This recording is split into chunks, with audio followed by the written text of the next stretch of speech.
Hola, me llamo Gonzalo Urbina. En La Farola hablo sobre uso de evidencia en políticas públicas y aparentemente en elecciones también. Esta es una prueba clásica de detección de fraude.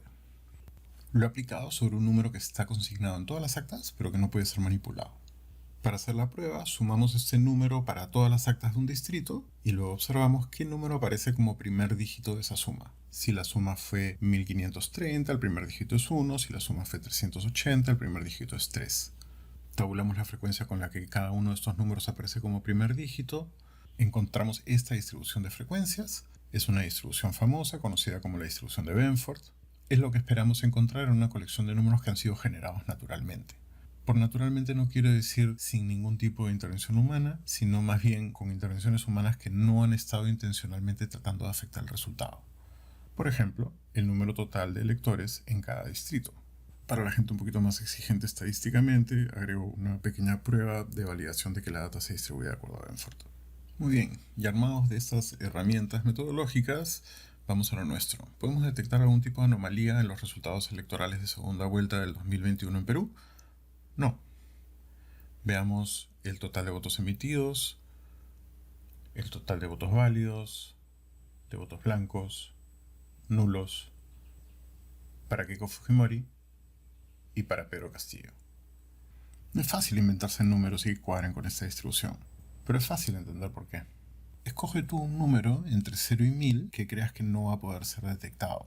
Difícilmente vas a considerar un número como 100, o como 444, o 99, o 30. Son números que al ojo no dan la impresión de ser aleatorios. Nos llaman la atención y cuando estamos tratando de cometer un fraude no queremos llamar la atención a los números fraudulentos. Al final, son las propias estrategias que utilizan las personas que quieren cometer un fraude para encubrir la manipulación de los datos las que terminan evidenciando que la data ha sido manipulada. Vale la pena mencionar, yo no soy la primera persona que está reportando esto. Sebastián Polich ya lo había reportado hace varios días en Twitter. Yo únicamente estoy ampliando el número de colecciones en las cuales estamos haciendo la prueba y dando un poco de explicación y contexto para que las personas puedan entender por qué es que estos resultados tan definitivamente significan que no ha podido haber un fraude en esta elección.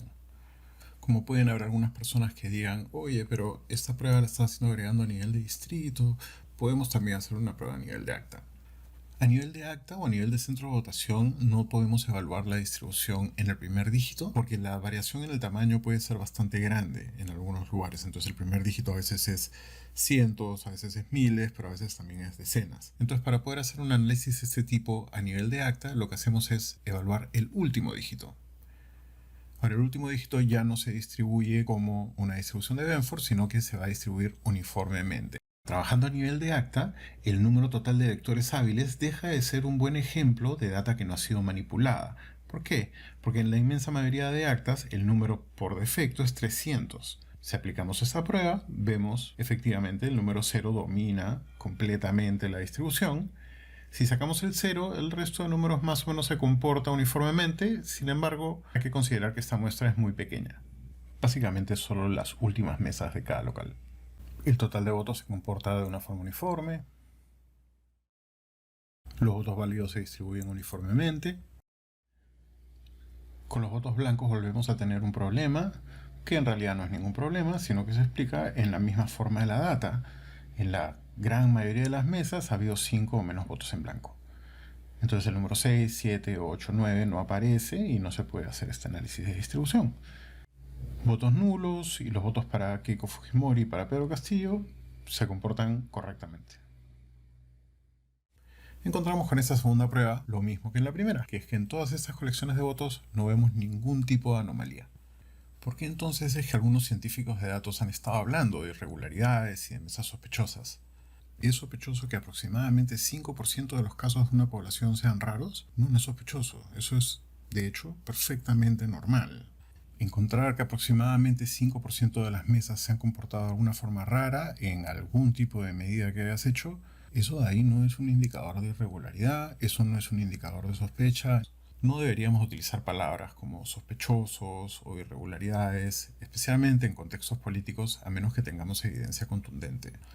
Y no hay por qué cuestionar si es que estadísticamente el cambio en la intención de voto fue demasiado grande. Ese es el derecho que tenemos, de votar como nos dé la gana.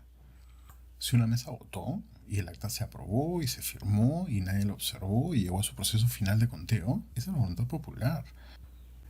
Cualquier variable que nosotros construyamos con esta data se va a distribuir normalmente. Por ejemplo, voy a ver cuántos votos ha ganado cada uno de los candidatos respecto de los partidos más afines a ellos en primera vuelta. Entonces, en el caso de Keiko Fujimori, tenemos esta distribución. En la mitad de las mesas pierde votos respecto de estos grupos, en la otra mitad de las mesas gana votos. En promedio gana 5 votos. Más allá de lo curioso que resulta el gráfico, lo que quiero que veas es que se distribuye normalmente. 5% de las mesas, 2000 mesas a cada lado, son raras. Y eso es normal, eso no es irregular. Lo mismo vemos si hacemos el mismo ejercicio para los votos de Pedro Castillo. Respecto de estos 3 grupos en primera vuelta, Pedro Castillo ganó votos en básicamente todas las mesas. En promedio gana 55 votos. Y mira la distribución, también simétrica, perfectamente normal. 5% de las mesas se comportan de forma extraña. Eso es normal. No nos tiene que sorprender, no deberíamos de pedir explicaciones por ello. Deberíamos de pedir explicaciones si es que eso no ocurre. Hay muchas otras cosas de los resultados electorales que de repente me resultaría interesante compartir o conversar, pero no estoy seguro si es que este es el espacio o ya este es el momento porque el video está larguísimo. Así que lo voy a dejar aquí. Muchas gracias. Si te gustó el video, dale like, suscríbete, sígueme en Twitter y nos estamos viendo por aquí en nada. Chau.